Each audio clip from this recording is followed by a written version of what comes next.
everyone, this is Peak Entertainment and we're back again, and here now we have another video for you, and we're going to take a look back at the classic road thriller Duel. Released way back on November the 13th, 1971, it stars Dennis Weaver in the lead role, and the movie's most significant aspect is that it is the first feature-length directorial debut from the greatest movie director of all time in Steven Spielberg. Now the story of Duel follows middle-aged salesman David Mann driving from a business trip and on his way back to see his wife. His day changes dramatically when on the road he comes across a large truck that speeds up behind him suddenly, and then David gets irritated and then speeds up and overtakes him. After refueling at a gas station and speaking with his wife, David takes to the road once more, but the truck returns to pressure him and driving up close, antagonising him all the way.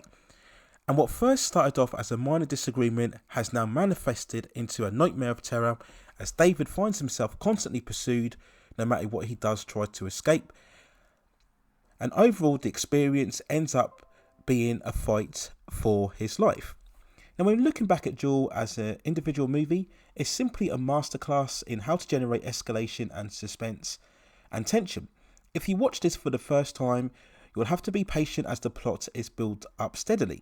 But as David encounters the truck for the first time, you're suddenly hooked into the story all the way through. Now people may complain about the film's smaller scale and the lack of characters or action, especially if you're comparing to movies today. But it's these elements that make Duel so special and actually in fact superior to many action films that we see currently.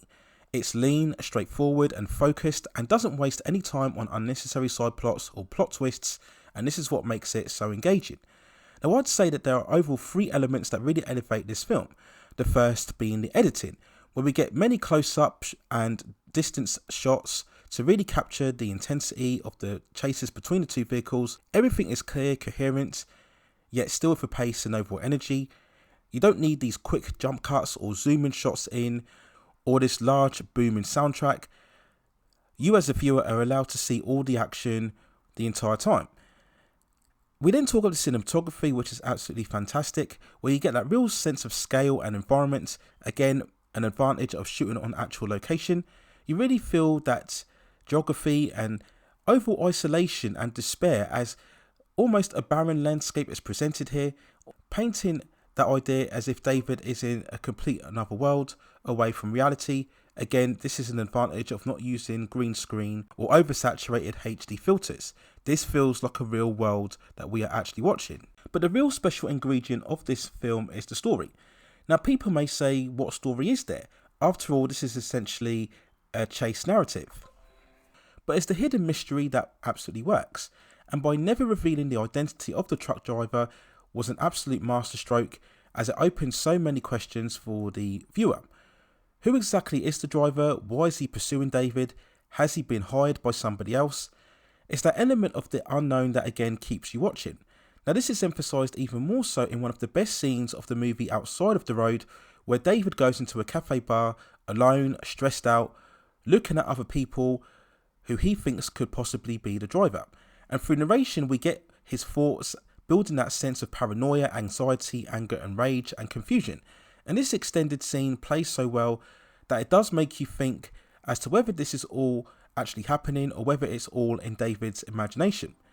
And for all of the live action on the road, we must never underestimate the central performance of Dennis Weaver, who single-handedly carries the movie as the central human character. We see him go through all of the emotions, reactions and traumas, and it all feels genuine, making you empathise with this character. And Weaver is very much that blue-collar everyman worker that Spielberg would use so much with his lead characters in the early stage of his career. And we do indeed talk of Steven Spielberg. As I mentioned before, he is without question the greatest cinematic director of all time, and this is very much an impressive debut.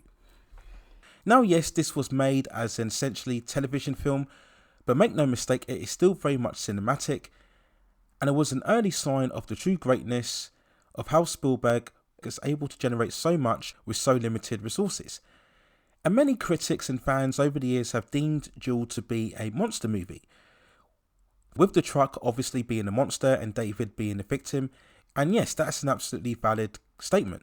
Carrying the elements of the mystery and the unknown and the unrelenting force, the unstoppable object in many ways, these are all classic elements that you would build in if you are indeed creating a monster or a stalker film.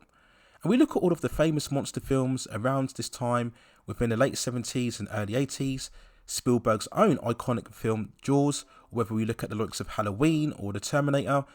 And the Jaws shares the same attributes in not only how to generate a truly compelling monster story with lots of thrills and scares, but it's yet again a prime example of achieving maximum impact on minimal resources. So there's my overall thoughts and feelings when looking back at the classic Duel, the thrilling and exciting filmmaking debut of director Steven Spielberg. Let me know what you think in the comments below. And if you have any other movies, television series, or any other topics within the pop entertainment and culture scene that you'd like to see me cover within the channel, then also let me know within the comments, and I will see if I can provide further commentary for you on that subject matter within the future. Please also hit and like the subscription and notification buttons so I can provide you with more high quality content like this in the future. But that's it for now. Take care of yourselves, and I will see you very, very soon.